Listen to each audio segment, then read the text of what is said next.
Muchas gracias.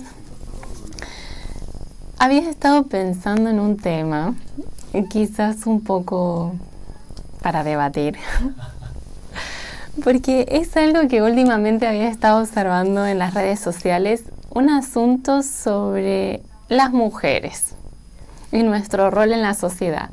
Por eso, para empezar, quería leer el texto que se encuentra en 1 de Pedro 3:5, que dice: porque así también se adornaban en tiempos antiguos aquellas santas mujeres que esperaban en Dios y estaban sujetas a sus propios maridos. Recuerdo de cuando era chica que se tocaba bastante este tema y muchas veces en un contexto equivocado. Y siempre decían, hay que estar sujeta al esposo. Aquí tengo hombres presentes. Y uno de los asuntos que he visto en las redes sociales es el tema de trad wife. No sé si lo habrán escuchado, pero por ejemplo hay una chica muy famosa aquí en España que se llama Rorro y sube muchos videos de TikTok sobre comidas, ropas y cosas que le hace a su prometido, a su novio. Tiene muchísimos seguidores y muchas veces la critican porque ella está haciendo esas cosas, como si tuviera esa obligación de estar atendiendo a su novio. Googleando, por ejemplo, dice que el término trad wife, según Wikipedia, es el matrimonio tradicional, que es la clave para liberarse del exceso de trabajo, la inseguridad económica y el estrés de tratar de sobrevivir en un mundo hostil a nuestra supervivencia y existencia. Y muestran que sería mejor volver como unos años atrás, cuando la esposa estaba en la casa, cocinaba, cuidaba de los niños y hacía el resto de las tareas de la casa. No significa esto que muchas de ellas que se muestran en las redes sociales no trabajen, porque obviamente la red social les da económicamente dinero para que ellas puedan también comprar lo que quieran.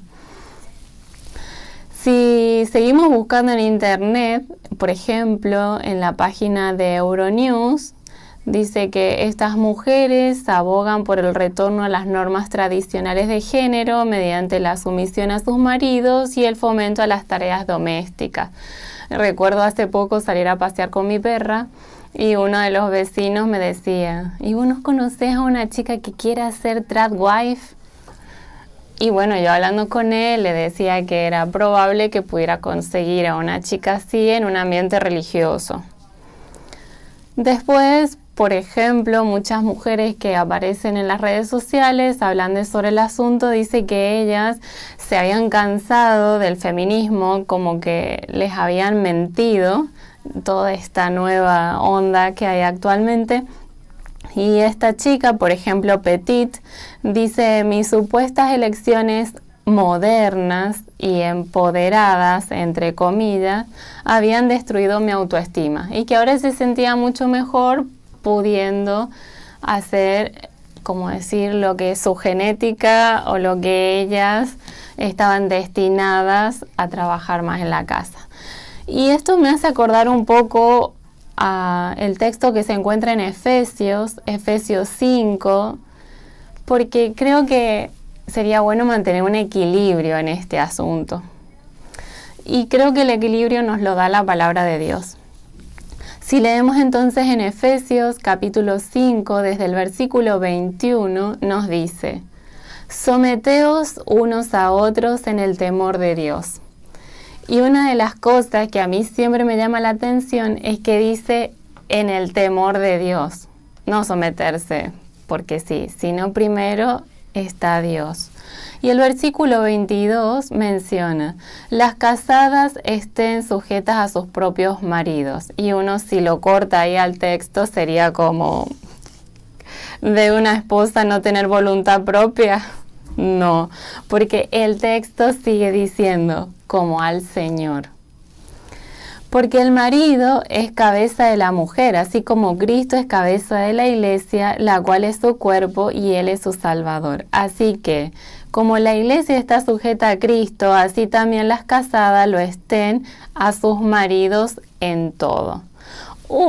Uno lee estos textos y va a decir, mejor ni me caso, porque voy a dejar de ser yo. Pero no es así, porque uno al leer bien los textos te das cuenta que Dios nos está planteando ser un equipo, ayuda, caminar juntos. Aparte, si recordamos el versículo 22, dice como al Señor. O sea, estén sujetas a sus maridos en todo, lo que menciona el versículo 24, siempre teniéndolo presente como al Señor. Como yo me sujeto, como estoy unida a Cristo. Pero viendo que se menciona 1, 2, 3 textos en relación a las mujeres, observamos que el resto de los versículos hablan en relación a cómo debería el marido estar con la esposa, cómo debería relacionarse.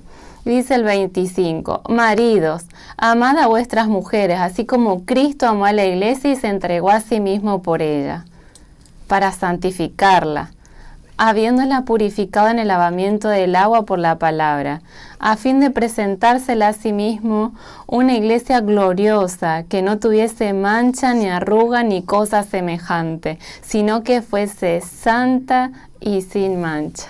Las características que da Cristo con respecto a la iglesia. ¿Cómo eso se podría aplicar también a la vida familiar y matrimonial? Y el 28 nos dice, así también los maridos deben amar a sus mujeres como a sus mismos cuerpos. El que ama a su mujer, a sí mismo se ama, porque nadie aborreció jamás a su propia carne, sino que la sustenta y la cuida, como también Cristo a la iglesia, porque somos miembros de su cuerpo, de su carne y de sus huesos. Por eso dejará el hombre a su padre y a su madre y se unirá a su mujer y los dos serán una sola carne. Grande es este misterio, mas yo digo esto respecto de Cristo y de la iglesia. Por lo demás, cada uno de vosotros ame también a su mujer como a sí mismo, y la mujer respete a su marido. Creo que en esta era en la que vivimos, con respecto a lo que es la familia, el matrimonio, está bastante complicada. Y si siguiéramos los consejos que Dios deja en su palabra, creo que estaríamos mucho mejor como sociedad. Porque ¿qué mujer no quisiera, estar sujeta, hablando en términos correctos, ese sujeto? Si el esposo la trata bien, la cuida, la sustenta, no la golpea, porque por ejemplo dice aquí el versículo 27, que no tuviese mancha, sin arruga. Esta relación que Dios quiere en nuestros hogares, en nuestras familias, creo que se aplica a toda nuestra sociedad. Y se está viendo porque en las redes sociales, yo cuando miro, por ejemplo, esta red social TikTok, se ve como esta orientación, como las mujeres están un poco cansadas de esta doctrina o estas ideas que se quieren penetrar en nuestra mente sobre el feminismo y tratando de lograr un equilibrio entre lo que somos nosotras genéticamente, nuestra mente, cómo está diseñada para poder enfrentar ciertas cosas y cómo los hombres están diseñados para enfrentar otras. Por eso yo creo que dice ayuda idónea y entre los dos se hace una sola carne y siempre con el Señor en el medio.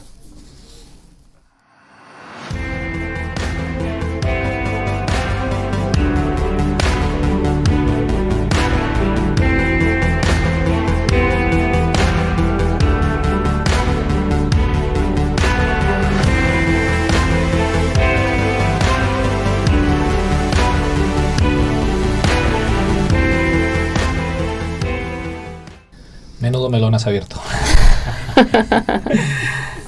No, está bien. Porque creo que nos has puesto en el punto central, que es para lo que Dios formó al hombre y a la mujer. Esa ayuda que era idónea para los dos y que funciona en una cooperación. Hoy en día la sociedad se ha ido hacia un extremismo ¿verdad? Ese feminismo exacerbado que parece que el hombre no sirve para nada. Pero hay también en esa sociedad antigua tradicional donde el hombre era quien mandaba, quien abusaba, y a mí has utilizado textos que yo siempre me vienen a la cabeza cuando dice el apóstol Pablo a los maridos: amad a vuestras mujeres como Cristo amó a la Iglesia, ¿vale? Y me viene esa imagen tradicional del hombre que llega de trabajar, se sienta en el sofá, y la mujer a ponerle las zapatillas, la comida, no sé qué. Cristo vino a servir y no a ser servido. Entonces, más bien la imagen de Dios es una imagen de cooperación, de hombre y mujer cooperando los dos, trabajando los dos, ayudando los dos en todo momento, y en el que no hay una sumisión, como esa palabra tan fea, en la que uno se tiene que someter al otro a todo lo que diga, obedecer sin ser valorado, sino más bien esa sumisión que nosotros tenemos a Jesús, en la cual qué mejor lugar tenemos que estar bajo su protección, ¿verdad? Entonces creo que centras muy bien el debate. No había oído nunca el término del third wife. La verdad es que no tengo el TikTok. Pero bueno, tampoco lo necesitamos mucho teniendo un castellano tan estupendo, que parece que estamos hablando de cosas nuevas cuando son cosas de toda la vida.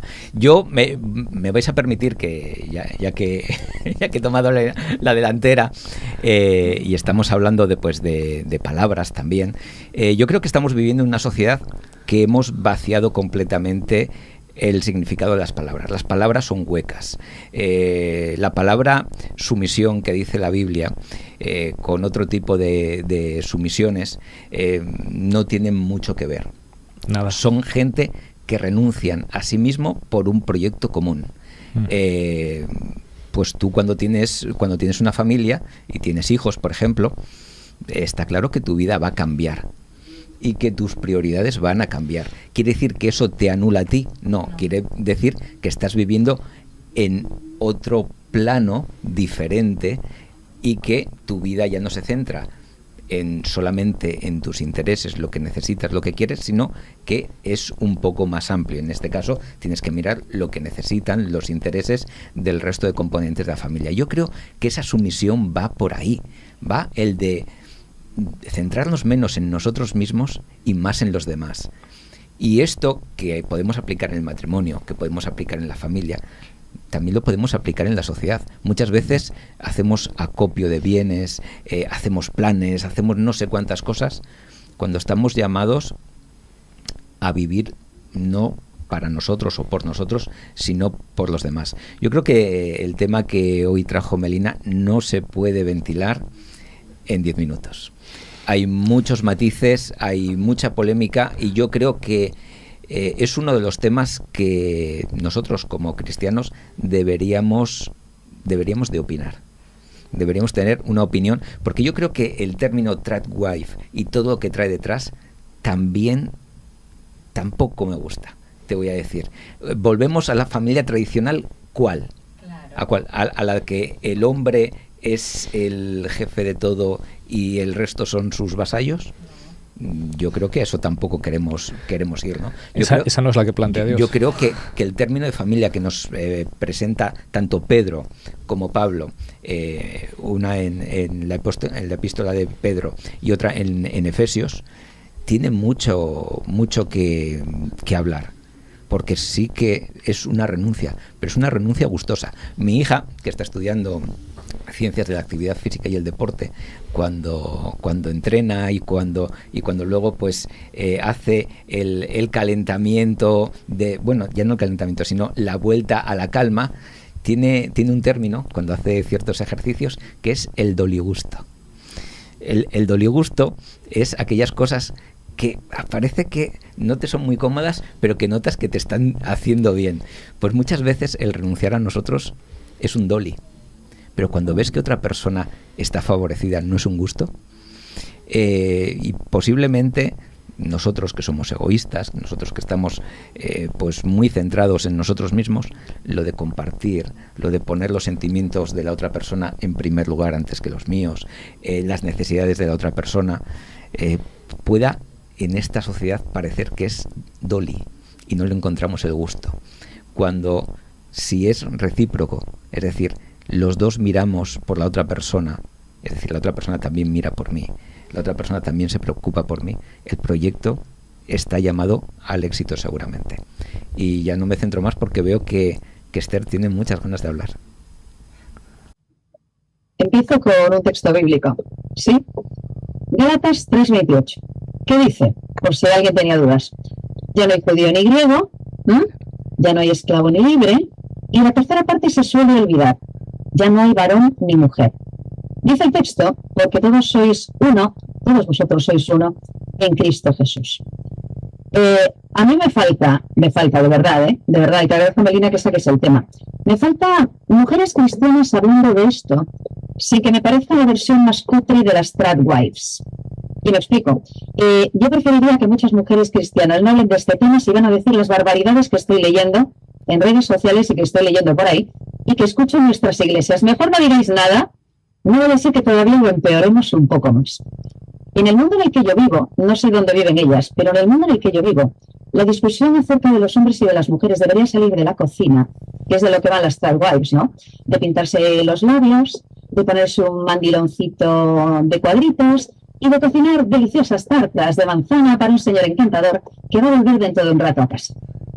Dejemos, las estupideces a un lado y hablemos de la realidad. La realidad es que hay un montón de mujeres maltratadas en España. La realidad es que hay casi 4.000 violaciones al año en España, de las que se sabe, dato del año pasado, 3.700 denunciadas. Eso quiere decir que hay más.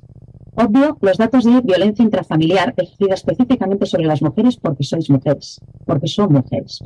Obvio, los abusos sexuales y obvio las terribles cifras de las encuestas que le hacen ahora mismo a los chavales de 18 años y le preguntan qué piensan sobre las chicas.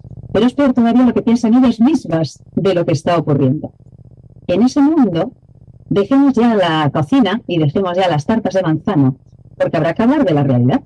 Y una de las realidades que a mí me preocupa mucho es que las mujeres cristianas están reproduciendo algunos de los aspectos más toscos de alguna de estos planteamientos que nos habla de mujeres tradicionales. Yo diría que nos habla de una gran lacra que sigue siendo la forma en la que se sigue tratando a muchas mujeres todavía en muchos países. Yo necesito una actualización. Necesito preguntarme si las mujeres estamos siendo ayuda idónea para otras mujeres que lo necesitan. Y termino con esto, porque yo soy una chica de iglesia. Yo no tengo marido. Y hubo gente que no entendía cómo yo, soltera y sin hijos, he podido ser consagrada anciana de iglesia. Y mi pregunta era, con Gálatas 3:28, abierto, ¿qué diferencia hay entre yo y un hombre para servir a mi iglesia? ¿Qué diferencia hay entre un hombre y yo para poder ir a trabajar? ¿Qué diferencia hay entre un hombre y yo, salvo la posibilidad de engendrar una criatura que ya no puedo por edad, para servir a la sociedad como un ser humano útil? ¿Qué diferencia hay entre un hombre y yo para poder predicar el Evangelio? ¿Qué diferencia hay entre un hombre y yo para poder servir a la Iglesia y en las funciones que la Iglesia necesite de mí? Mientras las mujeres cristianas, y los hombres también, pero mientras nosotras no respondamos a estas preguntas, con la Biblia abierta y con menos tartas de manzana, yo tengo un problema. Grave. Perdón. Me gusta, yo quiero retomar el primer texto que leí de Pedro 3:5, porque viene hablando de Sara, de cómo se comportaba con Abraham, y dice, así también se adornaban. Y hay otro texto que también nos habla, que dice que por la conducta de las mujeres vamos a poder ganar a las otras personas, como que con solo ver cómo nosotras nos comportamos, vamos a poder ser como una luz para nuestros vecinos. Y creo que si hemos tomado la decisión de formar un hogar, porque sabemos también que Pablo dice, el que quiera estar solo, que re bien, ningún problema.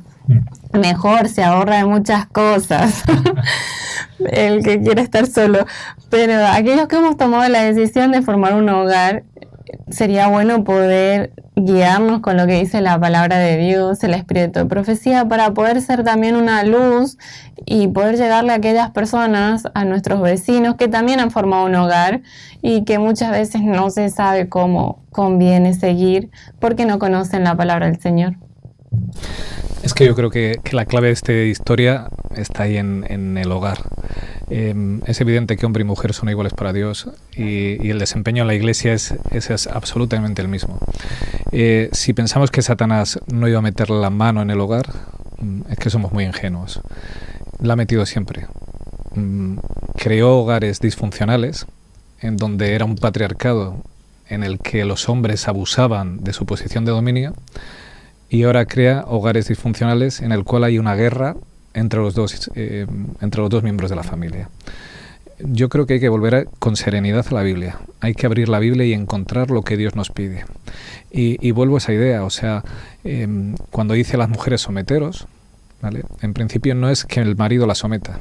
Cuidado que el texto no dice eso, ¿eh? Es alguien voluntariamente que decide, yo trabajo en este proyecto común. Y a los maridos nos pone ni más ni menos que el nivel de Jesús con la Iglesia. Si a alguien le parece eso fácil, es que no se ha enterado de lo que es Jesús. Entonces, es un proyecto en común, en el cual lo que Dios nos invita es que trabajamos los dos. Los dos nos cuidamos en todo momento. Ninguno se aprovecha del otro. Decía Esther, y es una realidad, la violencia familiar, cero, absolutamente cero. Jesús no ejerció violencia sobre nadie. Hoy lo vamos a ver en la escuela sática, que tenemos que terminar. Y nos dice la escuela sática cómo Satanás estaba deseando que sacara su autoridad cuando era escupido, cuando era pegado, cuando era golpeado, que sacara su autoridad para poner fin a eso y que rompiera con la salvación. Jesús no ejerció ese tipo de violencia, de supuesta autoridad, jamás. Entonces, somos llamados a eso como maridos. Si a alguien le parece que esto es sencillo, que relea la Biblia porque no se ha enterado. Es más que complejo. No es la familia tradicional. No es lo que siempre ha sido el papá que ordenaba y todos obedecían, el sí cariño y te pongo las zapatillas. Ese no es el modelo de Dios. Tampoco es el que está llevando ahora la sociedad. Somos iguales, pero esto significa que tiene que haber una guerra entre nosotros. No. Es una cuestión de cooperación, donde los hogares tienen que ser reflejo de lo que es el cielo. Y eso solo se logra a través de que Cristo more en las dos personas, de que los dos respeten, que los dos trabajen, que los dos funcionen en la misma cooperación que funciona Jesús con su Iglesia. No nos queda mucho tiempo. Últimos comentarios. Pues yo incidir un poco en lo que decía Esther y en mi primer pensamiento también, y es que yo como cristiano no defiendo el movimiento Trade-Wife en absoluto. No creo en que ese modelo matrimonial sea bueno y sano, por supuesto. No creo tampoco en el modelo que nos venden ahora mismo de esta guerra de géneros, esta duda de géneros, cuestionar, digamos, la propia creación. Tampoco estoy de acuerdo y bueno, yo creo que no me queda otra que coincidir con todos vosotros en que donde tenemos que fijarnos es en los consejos que nos da la Biblia y no en las familias que refleja la Biblia, porque las familias que vienen reflejadas en la Biblia también son en muchos casos disfuncionales, hombres de Dios estupendos con 2 mujeres, con 3 mujeres. Hablo de Abraham, hablo de Jacob, por ejemplo, los que se me vienen así rápidamente a la cabeza, ¿no? O sea, no estamos queriendo volver a eso. Queremos el modelo original, que es 2 personas en un mismo proyecto, caminando juntos. Y eso es lo de soportarse unos a otros, no es aguantar tu mal carácter o aguantar tu abuso, es apoyarnos los unos, esa manera de que se soportan 2 vigas, por ejemplo, unas a otras, para poder entre las 2 cargar más peso. Así que, y esa es la función que está dentro del matrimonio, pero me vais a permitir que vaya un poco más allá, que está en la amistad, que está en la Iglesia, en los hermanos de Iglesia, que apoyándonos, en cualquier tipo de relación, apoyándonos, caminamos juntos hacia un mismo objetivo. Esther, pues último comentario. Sí, diría también por ahí, porque en nuestras propias congregaciones, al igual que en la sociedad, tampoco querríamos volver a esas viudas que se convertían en nada, ¿verdad?, cuando perdían a su pareja. Y vivimos en una sociedad y sabemos por qué razones está ocurriendo esto, pues porque estamos en un tiempo de pecado en el que hay muchas relaciones rotas, Y hay muchas situaciones que evidentemente no son ni buscadas ni deseadas, pero que han surgido y han salido como están. Y yo siempre, y vuelvo a esto, me pregunto, nosotros, como colectivo cristiano, ¿estamos resultando de ayuda a personas que puedan necesitar ayuda en estos temas? Es decir, si una mujer de cualquier tipo y con cualquier situación familiar llega a tu iglesia y te pide ayuda, ¿le vas a dar un discursito, verdad, poco apropiado, o vas a intentar ayudarla? Y yo me pregunto esto, y entiendo, por eso incido en esto, que a veces estamos llegando tarde y quizás tendríamos que actualizar también un poco la manera en la que podemos ayudar a cualquier mujer que pueda necesitar ayuda hablando de estos temas. Entonces, bueno, creo que hay que volver a la Biblia, evidentemente, pero hay que tener mucho cuidado también. No vaya a ser que por aquello de intentar orientar el péndulo otra vez, nos vayamos a movimientos, insisto, que resultan bastante más, ¿verdad?, anticuados, retrógrados y antibíblicos de lo que mucha gente cree. Pues tenemos que terminar. Melina, muchas gracias por haber traído este tema. José lo decía al principio, en 10 minutos no lo podemos despachar. Esto es un programa entero mínimo. Pero no nos queda más tiempo, solo vamos a tener media hora para ese estudio de la palabra, así que vamos a pedir a Julián que nos ponga una alabanza y enseguida vamos con el estudio de esta semana, que además es súper apropiado y súper interesante.